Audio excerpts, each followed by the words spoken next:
Thank you very much. Glad to be back, Chris. Let's start with the controversy over talk radio, because Senator Lott, you stirred up quite a hornet's nest this week when you said this: talk radio is running America. We have to deal with that problem. And here was the reaction from some conservative talk show hosts. Talk radio is the American voter. That's what bothers Trent Lott. Trent Lott saying today that talk radio is running America and we have to deal with that problem is gangsterism. Senator, your response. Diane and I were just talking about that. One of the mistakes that we have made many times on legislation is it's introduced, it comes out of committee, we bring it to the floor, we never bother to explain what we're trying to do and what is in it. I think that was the mistake that was made with immigration. Talk radio defined it without us explaining that there were reasons for it and the good things that were in it. So the onus is not on them. It's on us to do a better job of communicating what we're trying to do.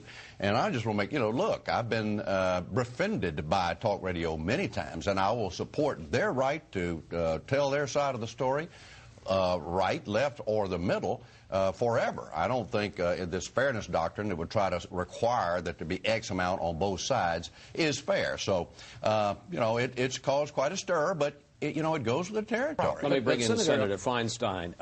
Oklahoma Senator Inhofe says that he overheard Barbara Boxer and Hillary Clinton 3 years ago complaining about talk radio and say that there should be a legislative fix. Both of them deny it ever happened. But let me ask you about yourself. Do you have a problem with talk radio, and would you consider reviving the fairness doctrine, which would require broadcasters to put on opposing points of view? Well, in my view, talk radio tends to be one-sided. It also tends to be dwelling in hyperbole. It's explosive. It pushes people to, I think, extreme views without a lot of information. This is a very complicated bill. It's 7 titles. Most people don't know what's in this bill. Therefore, to just have 1 or 2 things dramatized and taken out of context, such as the word amnesty. We have a silent amnesty right now, but nobody goes into that. Nobody goes into the flaws of our broken system. This bill fixes those flaws.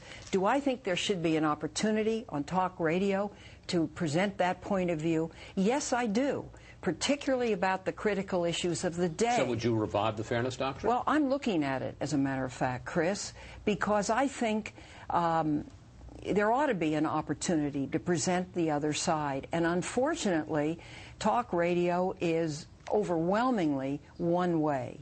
But the argument would be it's the marketplace, and if liberals want to put on their own talk radio, they can put it on. At this point, they don't seem to be able to find much of a market. Well, apparently there have been problems. It is growing, but I do believe in fairness. I remember when there was a fairness doctrine, and I think there was much more serious